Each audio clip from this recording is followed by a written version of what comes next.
We take things that are concerning us to God, but guess what? He gave us people.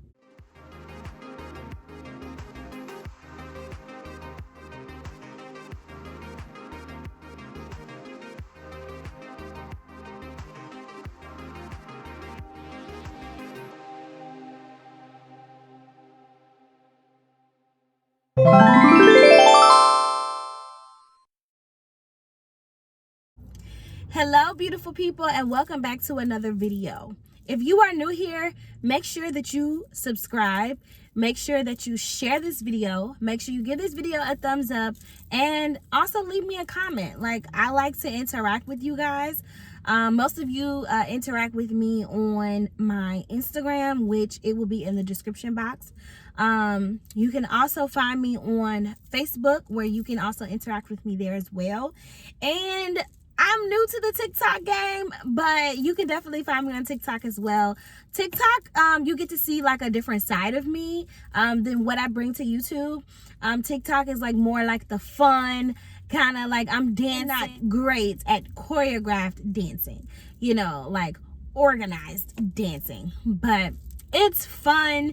It helps me to remain accountable to self. So, you know, it's good there too. So I did even put that in the description box as well, so that you guys can go over there and follow me there as well. Now, today's video. Before we get into today's video, let me check back on you. Let's do a follow-up from last week's video. Last week's video, we talked about consistency for yourself. So I would like to know, did you do your homework? Your homework was for you to each day do one thing toward helping you reach a goal that you wanted to attain for yourself. So I hope that you guys did your homework. I did my homework, and I'm going to be honest with you. I did not do my homework every single day, okay? So I think I slacked off 2 days. Just being honest, because honesty is policy, and you know, God can't heal or intervene the areas that we do not reveal. So I have to be honest with myself and say, and honest with you guys, and say that I was not consistent. I was not consistent with being consistent. What? I'm going to get it though. I'm going to get it. So if you are like me and you were not consistent in practicing consistency toward yourself, I don't want you to beat yourself up about it. I don't want you to harp on it. Don't make yourself feel bad about it. And don't allow other people to make you feel bad about that. You pick yourself up. You dust yourself off. You acknowledge what you did that you know you need to work on, or what area needs to be a little bit more consistent for the next time, and you go right back at it. I hope that each of you will continue to do the homework assignment, because if you gain something from it, then obviously that means that something that you are doing is waking up something on the inside of you to say, you know what, I'm worth showing up for myself. And I'm worth showing up for myself even in areas that sometimes I feel like maybe I'm not worthy of showing up for myself in, or either in areas where sometimes I may feel like maybe I'm unqualified to have this dream, or unqualified to do this skill, etc., etc. But practicing that showing up for yourself, right? Practicing that consistency with self is going to exercise that muscle of knowing you are worthy, of knowing you are deserving. So just keep reminding yourself of that and keep doing the homework.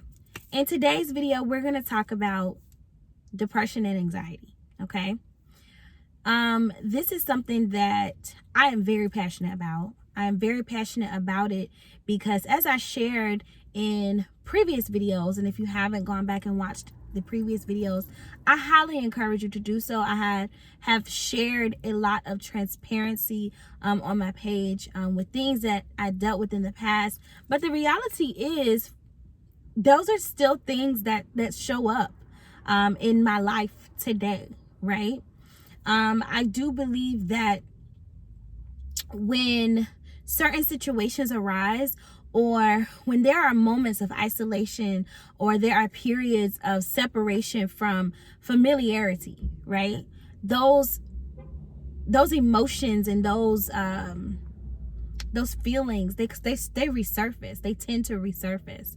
So If you guys do not know, you probably don't know if you don't follow me on other social media platforms, I relocated to a new area. In this new area, I thought that I was going to come and it was just like immediately just going to be like, yes, like we got this, I can do this, you know, and feel motivated and encouraged every single day to get up, to get dressed, to do this, to do that, to show up for myself.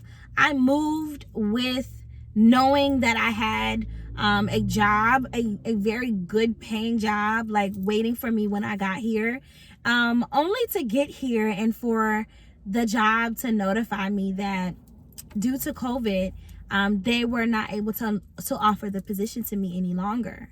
So thankfully, I had a job, right, that I was able to keep with me while I relocated from South Carolina to here. So I was extremely thankful for that. However, those feelings of like not feeling worthy, those feelings of like, I felt let down. I felt rejected, right? I felt like even though he told me the reason why they were unable to offer me the job anymore, I felt very much like, nah, it's got to be something more.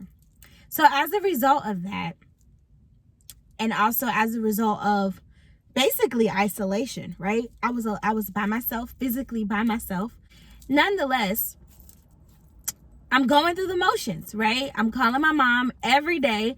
I'm talking to my dad. Like I'm talking to my sister. I'm calling my best friends. Like they're thinking like, oh, everything is fine. Until one day on the phone with my aunt, I had a breakdown, like a serious breakdown. And I remember it just like it was yesterday. Like literally, I could not stop crying. I couldn't stop crying. It was almost like I was having a panic attack. And my aunt, I love her so much. She immediately started praying for me.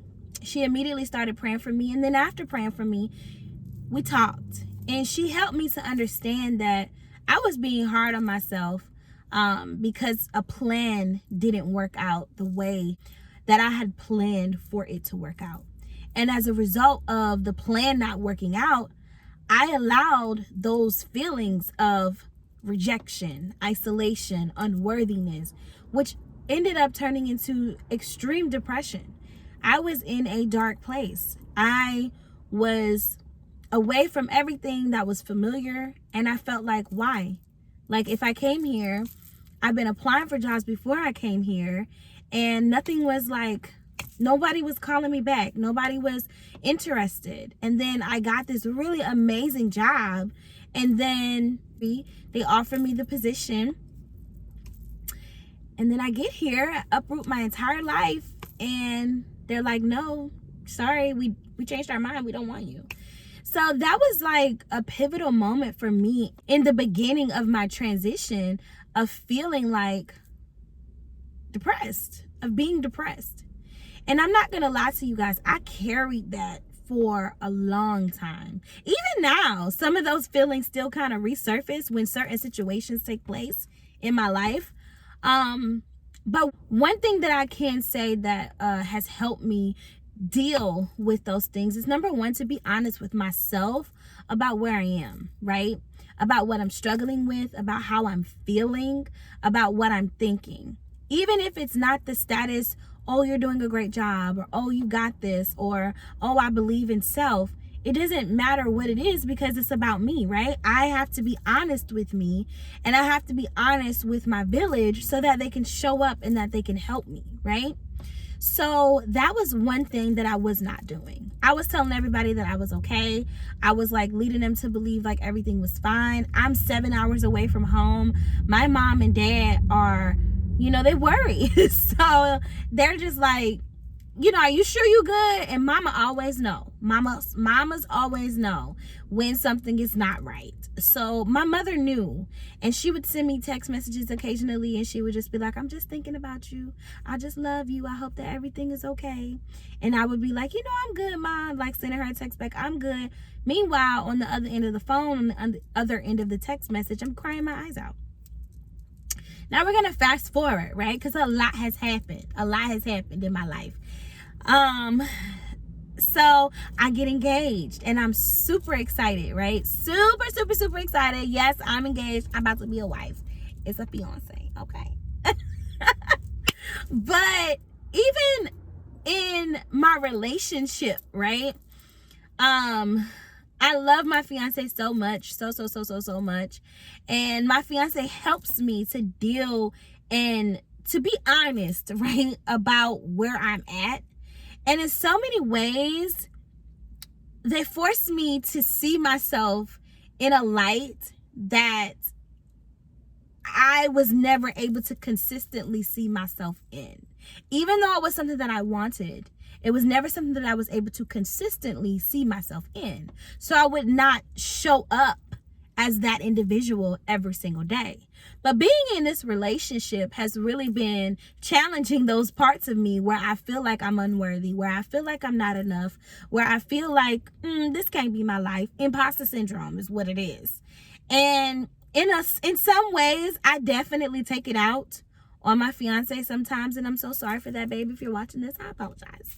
It's not intentional. But I will say that during that period where I was feeling extremely depressed and I was just like not wanting to get out of bed, I literally was not going outside. I literally would not go anywhere, would not try to explore this new town, this new city that I'm in. I just wouldn't do anything because I felt like my plans failed. And as a result of my plans failing, I'm a failure. And as a result of me feeling like a failure, those feelings of feeling like unworthy, feeling inadequate, feeling like, I'm not good enough, or this can't be my life, or it's never going to get better, etc., were seeping in. And they seeped in to a puddle of depression. With depression comes anxiety, right? We open that door. And I do believe that emotionally we are sensitive to a lot of things. And so while I was on the surface looking as though things were okay, on the inside, I was not okay. And I just want to encourage you guys, right? Because here we are full circle, right? We're going to fast forward to where I'm at now. And I'll go back into depth, on another video with more details and information. But I want to just encourage you guys to know, I know it's so common to say it now. However, it's okay to not be okay, guys. And it's okay to let your village know, I am not okay today, or I feel like this today. Don't doubt your village's ability to handle the things that are concerning you, right? We take things that are concerning us to God. But guess what? He gave us community. Whether they're physically around you or not, lean on your village when necessary. You can't always be the strong friend. You can't always be the confidant. You need somebody to confide in as well. So trust them with what it is that you're carrying. And if you feel like, I might be bothering them. I don't know if they have the space to carry what I'm carrying. Ask them. Before me and any of my best friends get into an in-depth, this is an emotional conversation, or I feel like this is going to pull on them emotionally, I ask them, do you have space to carry my shit right now? And excuse my language, saints, but that's what it is. Do you have space to carry my shit right now? Can you hold my stuff right now? Are you able to hold my stuff? And if they say no, guess what? We don't talk about it. We go on to something happy. I'm good. But they always circle back. And if they say yes, we talk about it. So I said that to say, if you are dealing with depression, if you are dealing with anxiety, I want you to, number one, give yourself grace. And number two, I want you to be honest about where you are. Not just with yourself, but you also want to be honest with your village. You want to be honest with the people that support you, the people that love you, the people that nurture and care for you.